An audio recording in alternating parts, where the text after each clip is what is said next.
start by taking this cover off here. It's got a bolt here, one there in the corner. I'm gonna take this charge cooler pipe off here. We got the clamp there, clamp down here, pop that thing off of there. I might take this reservoir out of my way just to move it. Anything else that you might think might be in your way, like this bracket here for the air box, get that thing out of there if it's in your way. I'm taking this fuel filter housing off. So anything that's going to make my life easier, I'm going to take off here. Okay, now that you got all this junk out of your way here, you can see what you're doing. This fuel filter housing, you got the lines on it. No big deal. These lines here, you just squeeze this tab down, it'll press these fingers off the tabs, and you can just pull the line off. So this is your return, air supply. The other metal lines, just unscrew them, take them out. These are just bad international design with the O-ring on them. That came off with the fitting itself. There's a rubber insert O-ring over that 3/8. They always break, you have to get new ones. You got your connector here, you got a water fuel, you got a fuel heater, I believe. I think it's this right here. I'm changing this high pressure supply line. This is coming off, this is oil. Here, I'll get this wiring harness out of my way some, but here's the high pressure pump here. So you got your Ipr valve, which is right on the back here. This big thing right here. Cylinder looking thing. There's a wire hole on the bottom of that, your connector. If I can find it. Here it is. These have like a metal clip. As you can see, this one's like rusted off. It's like a metal clip that holds it on there. So you might need to get a repair connector to put on that, because that's really important. This won't run without that. And then we're going to take the 4 bolts holding this thing onto the back of that timing gear housing and pull it off of there. It's not too bad once you get all this stuff out of your way. This wiring harness might need to get unbolted some and pulled off just to clear all this, the body of this injection or the high pressure oil pump. Okay, high pressure pump is out. It's very easy. It's got 4 bolts.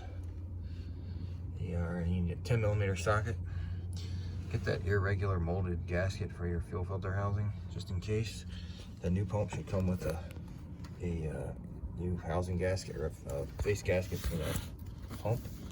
Just look at the gear. I can't see with the camera right now, but you can almost see the teeth on the right side there. That's what drives the gear on the high pressure pump. Make sure that's in good condition and not spinning around or missing teeth.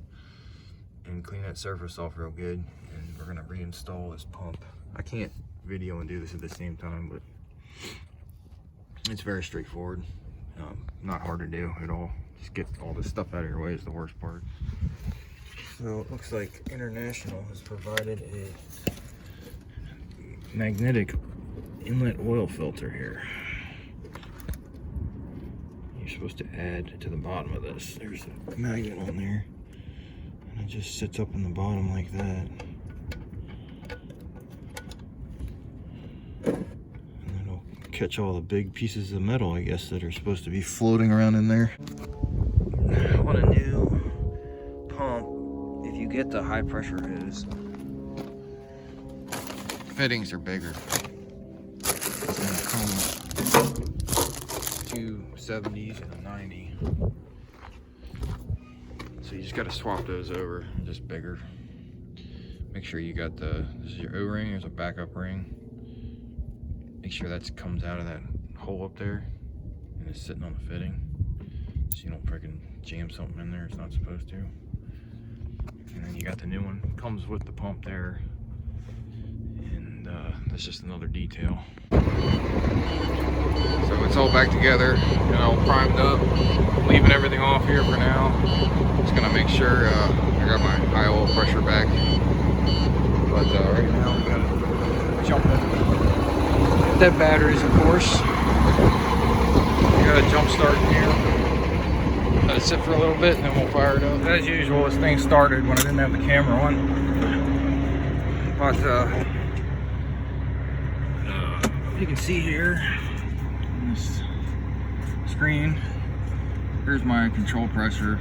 This is about 30 pounds of oil when cranking. Now it just fires right up. I think you need over 700 pounds to start it, something like that. So the pressure, the pump was definitely the problem, high pressure pump. Crank it now.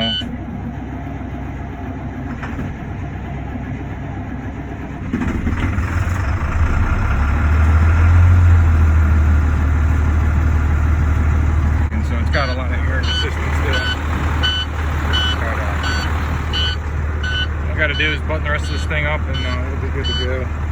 Got all kinds of codes in here. I got some stuff on plug still. But she's wrong.